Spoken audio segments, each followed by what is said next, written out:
With Alex Albon committing his future to Williams by signing a multi-year deal, that means that yet another piece of the driver market puzzle has now been solved.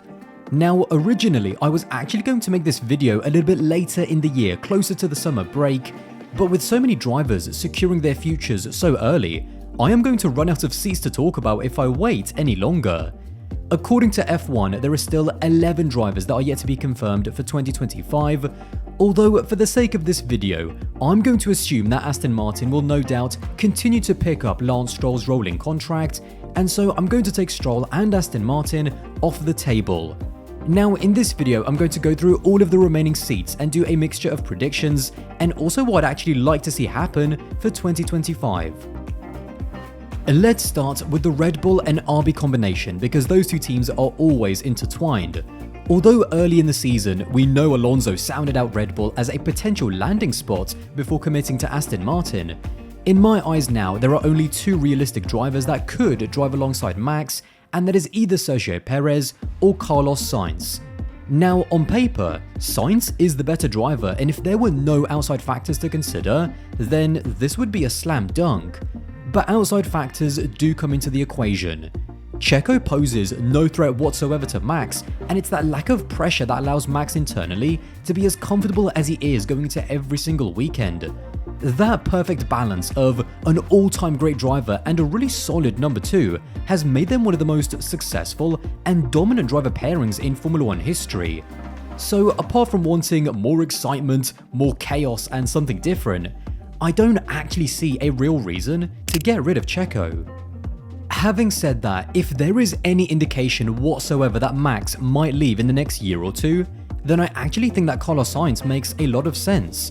Because whilst he might unsettle Max's dominance and potentially the harmony between the drivers in the short term, if Max does decide to leave, and that is a very big if, Sainz is more than good enough to future-proof the team and in that Red Bull, continue to win races and championships in the years to come. Even though I would love to see Carlos in that team because I think he would push Max a lot more than Checo can, there's just no point. It's not a question of if Carlos deserves a Red Bull seat or not, because he absolutely does. But on the flip side, Checo isn't doing such a bad job as a number 2 that he deserves to lose it. To me, it really is a case of if it ain't broke, then don't fix it. But what I'm more interested to see is what contract length they'll give to Checo. Given the volatility of the driver market, I don't see Checo getting a 2-year extension like he did in 2022. I think Red Bull will want to be more flexible with that seat and to keep Checo hungry every single season, and so I think a 1-year extension is probably the most likely outcome.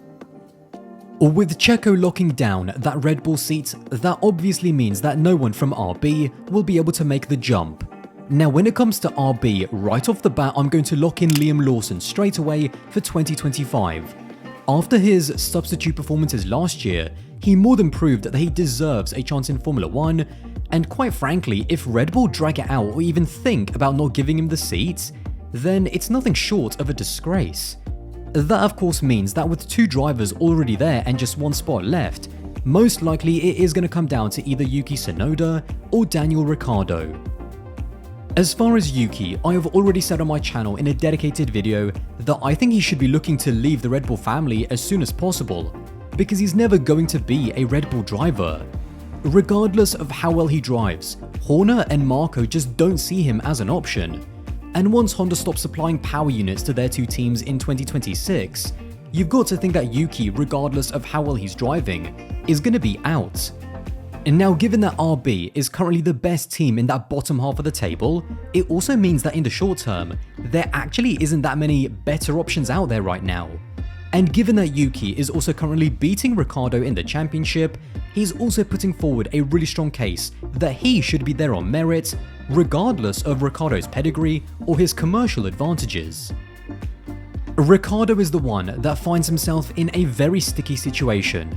The only reason that he was brought back to RB by Horner was to push for that Red Bull seat in 2025, and as of now I don't think he even deserves to be at RB over Yuki, let alone Red Bull.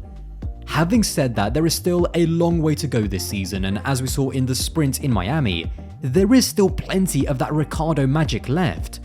But the question I have for Daniel is, what does he want from his career? If he is still motivated to challenge for that Red Bull drive, even if it's not for next year but for 2026, then he has got to prove that he's at least better than Yuki. But if not, and if his heart is still in racing in Formula 1, then there is plenty of teams in the midfield that I think would seriously like to have him. The RB situation is extremely fluid, and no doubt the momentum between Yuki and Daniel is gonna swing throughout the season. As of now, however, you can't not have Liam Lawson, and based on the performances he is producing and the money that Honda brings in as well, I am giving the seat to Yuki for 2025. Another seat that I think is virtually a guarantee is Ollie Bearman at Haas. Even before he made his F1 debut for Ferrari in Jeddah, the Ferrari Junior was a massive target for Haas, and rightly so. Although Haas have had a sketchy past when it comes to taking on young drivers, with Ayu Komatsu, it's a very different team to the one under Günther Steiner, and it's why for the remaining seats, I think that they're really going to have to focus on bringing in a driver that will not only maximize the car's potential more consistently, but will also be a team leader to help make up for the lack of experience. At this current moment, I would not re-sign Kevin Magnussen. Now, my previous video was entirely focused on K-Mag and his current situation, so I'm not going to go into too much detail, but the bottom line is that whilst I think K-Mag can be a quality driver on his day, up against Nico Hülkenberg, especially in qualifying, to me he has shown that he just doesn't consistently get the best out of the car enough, and with the way that he is driving, I just don't see how right now you can trust him as your number one driver and team leader. That is why for Haas, I'm actually going to throw out a wild card. If Daniel Ricciardo gets dropped by RB in favor of Yuki, and still has the hunger to race in Formula 1 and be in a team where he'll be basically the team leader, then I think Haas, if they continue this strong momentum that they've been building, could be a fantastic landing spot for Ricciardo. We know for definite that under Günther Steiner, the team did try to sign Ricciardo when he was dropped by McLaren for 2023. But at the time, because he was still contracted by McLaren, Haas basically couldn't afford his £18 million contract. And needless to say, Ricciardo's market value isn't anywhere near that right now, and I genuinely think that this could be a very interesting home for him. With Bearman as his number 2, he would be the undisputed team leader, and I think from an emotional point of view, that sort of responsibility could really boost his confidence both in and out of the car. Given that Haas is also an American team, Ricciardo's massive brand value in the States, I think could also be a really big help to drive in more sponsorship. To me, the biggest question for Ricciardo is motivation. If things don't pan out at RB and Red Bull decide to call time on his comeback, would he still be motivated to stay in Formula 1 and race further down the grid for a midfield team? Although performance is going to fluctuate a lot throughout the season, as things stand right now, Haas isn't that much of a downgrade compared to RB. But this would mean severing ties with Red Bull for the second and final time, and from here on out, Ricciardo's future would be in the midfield unless he could prove himself at Haas. And next up, let's talk about Alpine and Sauber together, because it feels like if something happens at one team, it could have a direct effect on the other, and I could also see a scenario where drivers from each team could swap and go the other way.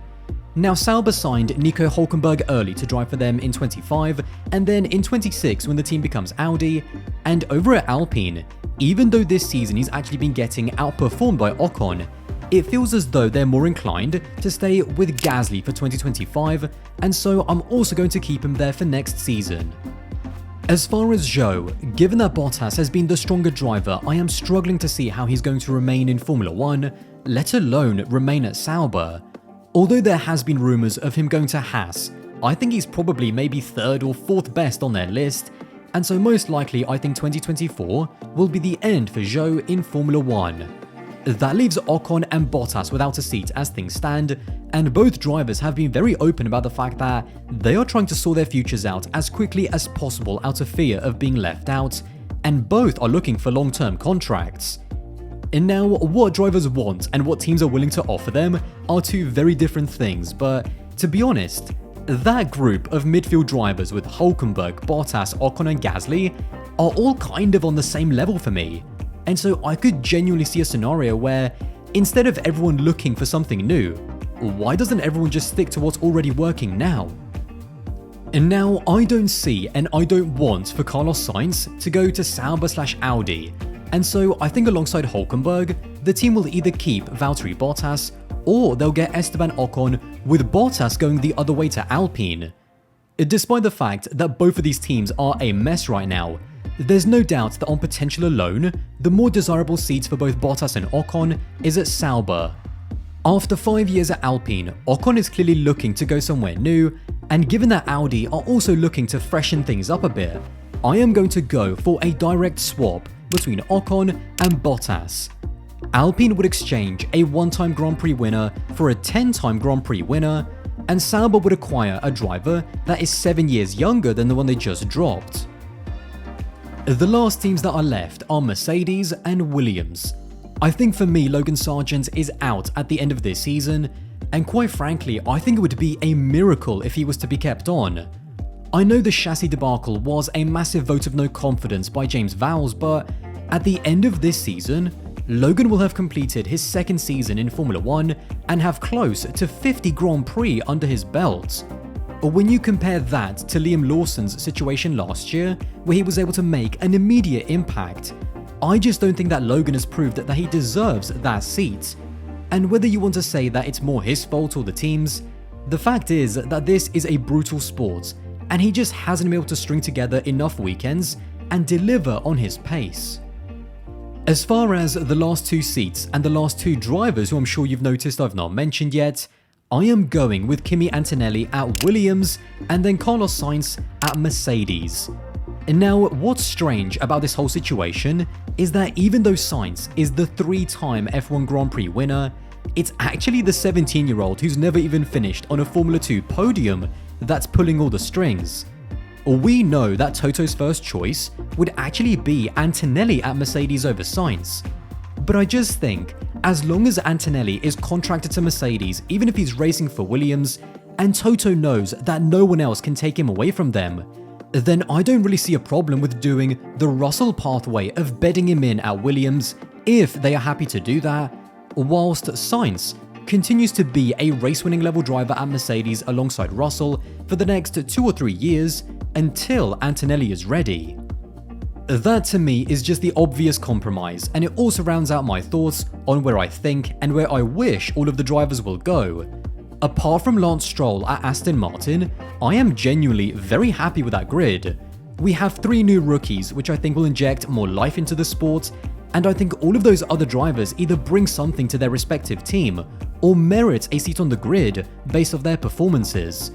As always, let me know your thoughts and predictions in the comments below, and if you did enjoy this video and want to support the channel, then don't forget to subscribe, that would be massively appreciated, and I'll see you in the next one.